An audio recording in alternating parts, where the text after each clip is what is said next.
All right, y'all know how we do, always pushing health, well, better understand the self, right? So check this out.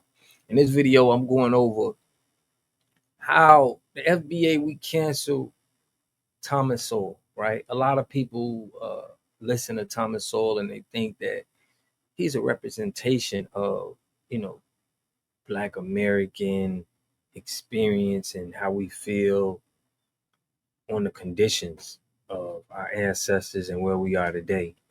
But there's a lot of people that understand Thomas Sowell has a agenda, a job to do.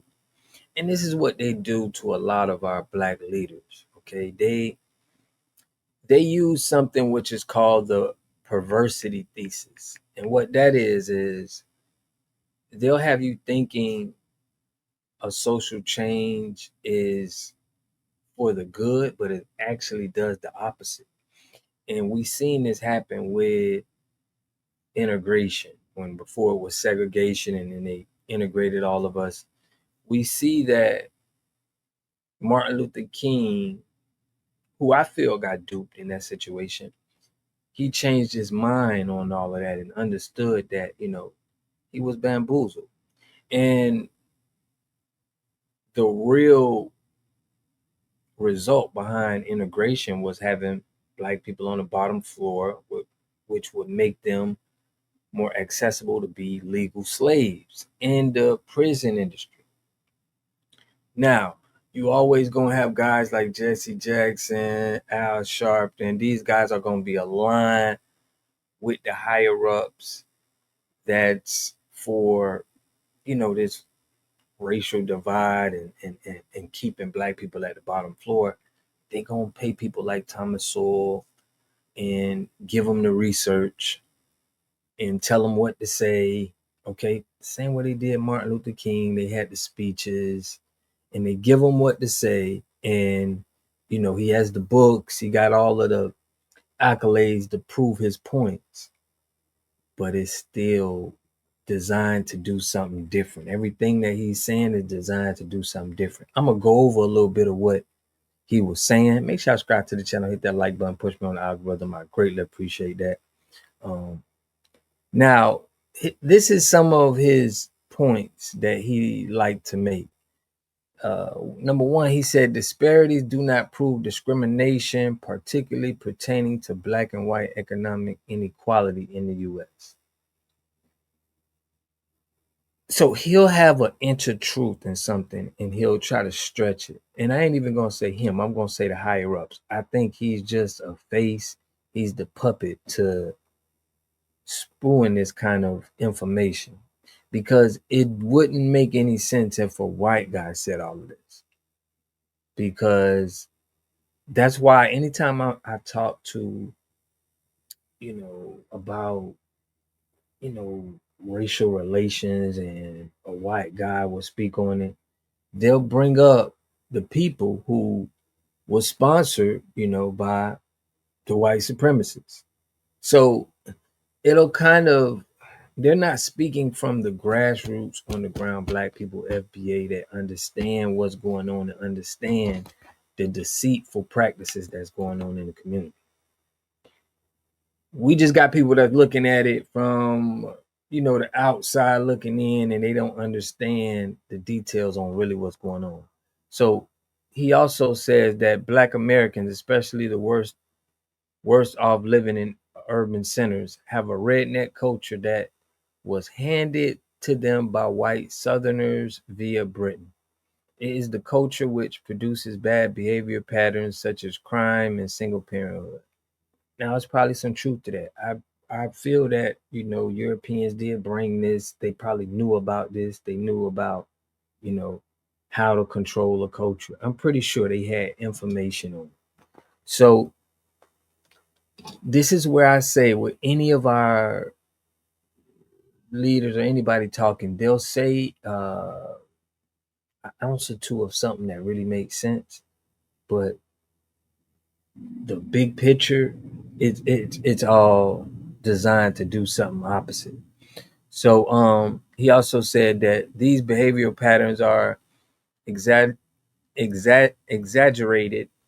by the interventions of the welfare state. All right. So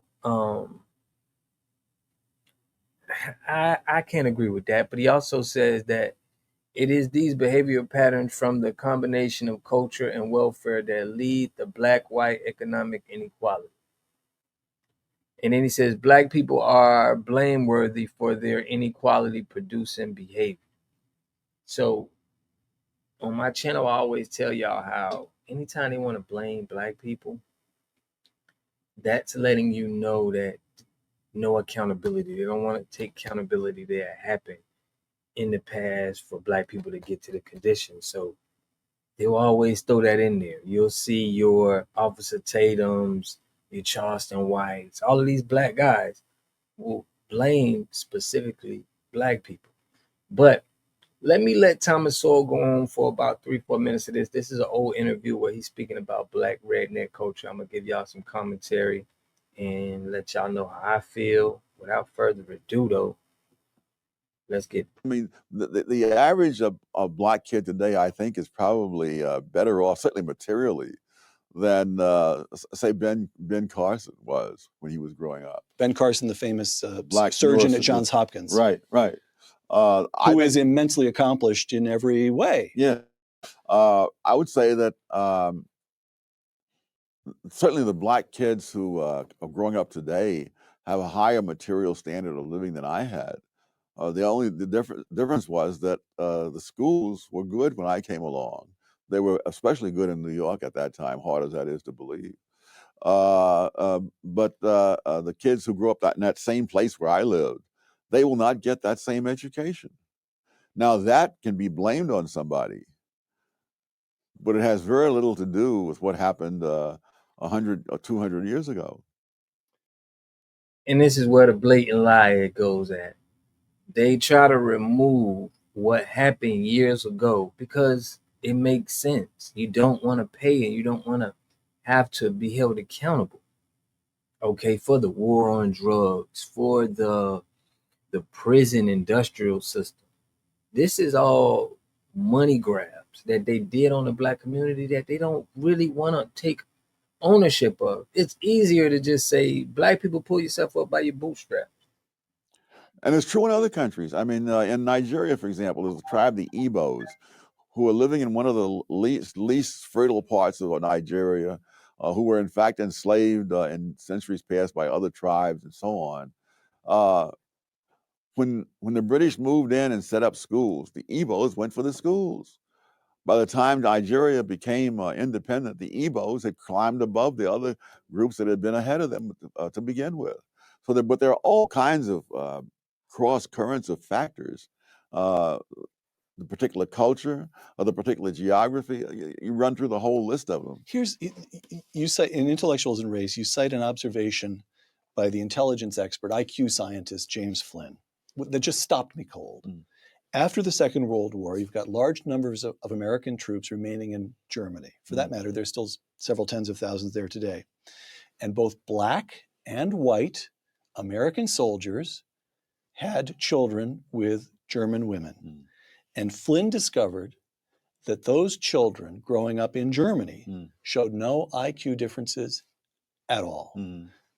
The black kids and the white kids, the same.